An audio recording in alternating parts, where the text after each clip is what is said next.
Hello guys, Andrew here. Welcome back to tutorial. And in this video, I'm going to show you how to create a stamp on DocuSign. Click on admin at the top. Then on the left hand side, you want to click on stamps. Here you can click on create stamps. And here you want to ensure that you upload a stamp with a size of maximum 200 kilobyte. Click and choose and add your stamp.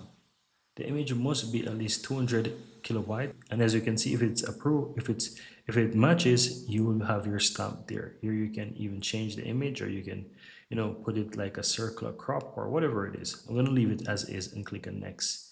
And as you can see here, the stamp name is there, and I can just call this approved, for example, stamp. And here we will just leave the stamp height as is and just click on create. And you will see that it creates a stamp for you, and here you have stamp. And that's it. That's how to easily create a stamp on DocuSign.